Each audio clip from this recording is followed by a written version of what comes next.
Olá, está começando o Boletim de Notícias. Eu sou Marília Cheste e te faço companhia a partir de agora. O Brasil deve colher neste ano uma safra recorde de mais de 271 milhões de toneladas de grãos. Isso é 6,2% maior do que o registrado no ano passado. A estimativa é do Instituto Brasileiro de Geografia e Estatística e o destaque do levantamento é o milho. O levantamento foi feito no mês de maio. A produção é estimada em 271,28 milhões de toneladas, um total de 6,2% maior que o registrado na temporada anterior, cerca de 15,8 milhões de toneladas a mais. Os dados são do 9º levantamento da safra de grãos da Conab. Inicialmente, nós prevíamos uma safra, uma produção total de uma safra de 288,6 milhões de toneladas. Então, em função desse fator climático, hoje nós tivemos uma redução, mas é importante dizer que comparando a safra 20-21, nós tivemos um aumento de 6,2%, ou seja, 15,8 milhões de toneladas a mais do que a safra passada. De acordo com o levantamento, o destaque é o milho, que deve chegar a 88 milhões de toneladas, graças a uma recuperação de 32% na produção. Já tivemos uma resposta dos produtores expandindo a área, a despeito de todos os riscos e toda a especulação em relação aos insumos, o produtor respondeu positivamente, aumentando a área. Já a soja e o arroz estão com as colheitas praticamente finalizadas. A soja com uma redução de cerca de 10% em relação à safra passada, deve fechar uma produção de mais de 124 milhões de toneladas. O arroz deve ultrapassar 10 milhões de toneladas, uma queda de quase 10% em relação ao produzido no ciclo anterior. Nós estamos saindo de um movimento de pandemia, onde nós tivemos um choque brutal de demanda. Esse choque brutal de demanda, ele ocasiona uma desestruturação natural dos equilíbrios de oferta e demanda, mas dentro das circunstâncias e da agilidade, demonstra que o produtor brasileiro reagiu ao incentivo de preços e à expectativa de falta do produto. Um dos novos golpes é sacar o dinheiro do FGTS antes mesmo dos donos das contas. Este é um crime que deixa poucos rastros e a arma é a exposição dos nossos dados cadastrais. O mundo está cada vez mais conectado.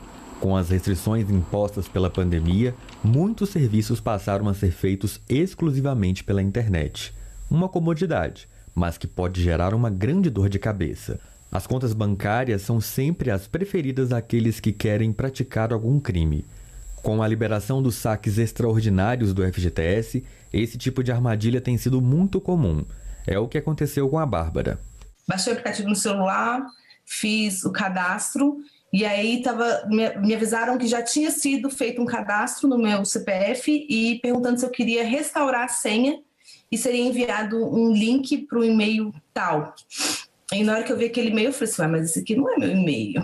E aí foi onde eu vi que alguém já tinha feito um cadastro com o meu CPF. Nós questionamos a Caixa sobre a segurança do aplicativo e o banco respondeu que emprega mecanismos múltiplos de proteção e monitoramento, tais como validação de dados, autenticação por senha, validação de documentos e segundo fator de autenticação. Mas não é isso que afirma esse especialista em segurança digital, que fez um teste e constatou falhas no sistema. Neste golpe é uma falha no processo de autenticar a pessoa. Você consegue se passar por qualquer pessoa. Então eu fiz esse teste, fiz o teste, aí eu falei, bom, eu não tenho inscrição lá para receber, mas vou pegar uma pessoa que tem. Perguntei para um funcionário, você fez o cadastro? Não fiz, seu André, não sabia. Eu entrei lá e fiz o cadastro para ele, no mesmo e-mail. Cara, me deu acesso a todos os dados dele. A Bárbara conseguiu resolver a situação, mas teve que ir presencialmente ao banco para resolver a questão após fazer um boletim de ocorrência, já que esse é o procedimento da Caixa. O ocorrido foi em 2020, quando ainda estávamos no auge das restrições em decorrência da pandemia de Covid-19. Assim que eu sentei para conversar com o atendente, ele pegou a ocorrência, o boletim de ocorrência, e abriu o chamado, né? Não sei como é que eles falam lá, mas ele abriu e me deu um prazo de 45 dias para me retornar. E aí deve ter dado mais ou menos uns 50 para poder a Caixa me mandar o comunicado para falar que o dinheiro ia ser disponibilizado. Depois não precisei voltar lá.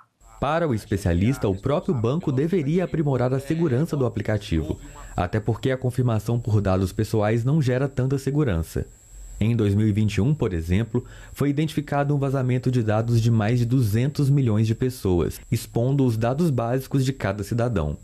Enquanto as medidas de segurança não são adotadas, ele orienta como se proteger de possíveis golpes. Todos aqueles que estiverem aqui nos ouvindo poderiam fazer a tentativa para saber se alguém está usando seus dados. Caso isso seja uma verdade, você constate isso, você gerar lá as impressões de tela do seu aparelho e se dirigir a uma agência da Caixa para você dar entrada na reclamação e tentar você recuperar esse dinheiro ou, no mínimo, você desativar o seu cadastro. Porque esse não é um golpe de uma vez.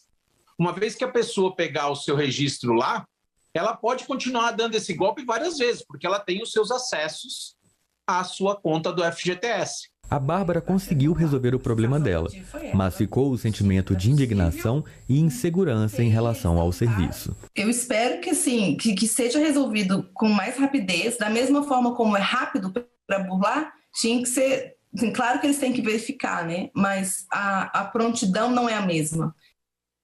Referência de qualidade e reconhecida mundialmente, a cachaça mineira tem papel fundamental na economia do estado. De acordo com o Instituto Mineiro de Agropecuária, Minas Gerais responde por 60% da produção nacional do destilado e emprega cerca de 120 mil pessoas em sua linha de produção. De acordo com os dados do IMA, o Instituto Mineiro de Agropecuária, Minas responde por 60% da produção nacional do destilado, o que significa pelo menos 120 mil empregos, 1/5 da mão de obra do setor no país. Números que se traduzem na boa fama da bebida, a cachaça mineira continua no topo entre as melhores do Brasil. É o que foi confirmado no recente ranking feito pela Cúpula da Cachaça, que avaliou 50 marcas da bebida no país. O setor hoje, sob o ponto de vista de profissionalização, o setor evoluiu muito. A gente hoje tem tecnologia na produção, a gente tem controles de processo bem rigorosos, entendeu? O pessoal está trabalhando com seriedade na produção da bebida e isso vem refletindo exatamente na qualidade do produto que vem sendo colocado nas prateleiras e no consumo, né? Esta cachaça é produzida numa fazenda na região da Serra da Mantiqueira, mais precisamente em Aiuroca, no sul de Minas. A marca vem ganhando prêmios e destaque no cenário nacional nas categorias branca e envelhecida. O nosso processo de produção é muito rústico ainda, é com fogo direto, eu não tenho caldeira, então eu preciso de um controle 2 vezes maior. Essa coisa de mestre alambiqueiro em Minas é uma coisa muito de tradição, que passa de pai para filho. Então eu tenho o pai, tenho o filho também como mestre alambiqueiro, mas uma coisa que eu adoraria é ter mulheres, dar oportunidade para mulheres da minha região para aprenderem esse ofício, porque a mulher, quando aprende a alambicar, meu amigo... Para conhecer o passado da cachaça, fomos até o Museu do Tropeiro, no distrito de Poema, em Itabira, na rota da Estrada Real. O espaço ilustra como os tropeiros transportavam a bebida no lombo das mulas, uma bebida tão preciosa na época que teve até que ser lacrada com cadeados. Então, vamos entender, a cachaça no tropeirismo, ela surge como remédio contra, picadas de inseto, nas noites de frio, como esquenta-peito, e até mesmo para dar um pouquinho de alegria para a tropa. Só que é o seguinte, Remédio, quando você usa demasiadamente, ele gera um vício. Então o pessoal começou a usar a cachaça de modo desordenado. E aí o pessoal começou a furtar a cachaça. E aí os donos de alambique tiveram que fazer o quê? Colocar cadeado. Estamos em junho, mês dedicado ao teste do pezinho, o procedimento que é feito logo após o bebê nascer. Recentemente, o presidente Jair Bolsonaro assinou a lei de teste do pezinho ampliado, que pode identificar até 53 doenças em recém-nascidos. O Rael é o terceiro filho da Fabiana. Ele nasceu no dia 1º de junho na maternidade Hilda Brandão da Santa Casa de Belo Horizonte, referência em parto de alto risco em Minas Gerais. Como os outros irmãos, o pequeno também nasceu com icterícia, uma doença que deixa a pele amarelada e precisa de cuidados especiais com luz ultravioleta. Como estava internado, Rael fez o teste do pezinho na Santa Casa. Quanto mais a gente puder evitar doenças hoje em dia, para a gente, para o nosso filho é melhor, né? Mãe sempre quer o melhor para o filho mesmo. A maternidade realiza a triagem neonatal nos recém-nascidos que estão internados na instituição. O teste é coletado entre o 3º e o 5º dia de vida, período considerado ideal pelos especialistas. A Santa Casa faz cerca de 12 exames diários e identifica a suspeita de 6 doenças. O resultado sai em um mês. Ele é um furo calcanhar e por esse furo a gente consegue coletar algumas pequenas gotas de sangue e por essas gotas nós conseguimos realizar alguns testes congênitos para descobrir algumas doenças. Alguns desses testes, algumas dessas doenças podem ser anemia falciforme, pode ser a fibrose cística, pode ser o hipotiroidismo congênito, entre outros. E é importante a descoberta, principalmente porque são doenças que elas não trazem para o recém-nascido sintomas. Elas vêm com sintomas no futuro. E a gente conseguindo descobrir essas doenças com antecedência, a gente consegue tratar e evitar sequelas futuras. Na Fundação Hospitalar de Minas Gerais, a triagem neonatal detecta 12 doenças diferentes no exame. 74 mil bebês realizaram os testes até maio deste ano. Já o teste do pezinho ampliado, lei sancionada pelo presidente Jair Bolsonaro e que identificaria 53 enfermidades nos recém-nascidos, deveria ser oferecido no Sistema Único de Saúde, mas ainda não é uma realidade na maioria das cidades brasileiras. Em Minas Gerais, o novo modelo do teste está sendo implementado em fases, de acordo com a Secretaria de Estado de Saúde. Para esta especialista, é necessário capacitar os profissionais de saúde e oferecer melhor estrutura ao SUS. Não são doenças fáceis de serem triadas, são raras, nem todo profissional de saúde conhece essas doenças, como tratar, como acompanhar. Tudo isso tem que ser pensado e ser feito.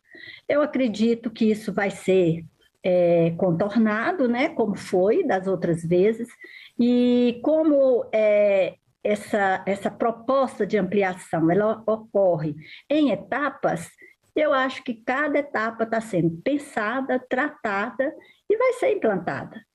Está terminando o Boletim de Notícias. Obrigada pela sua companhia e até a próxima.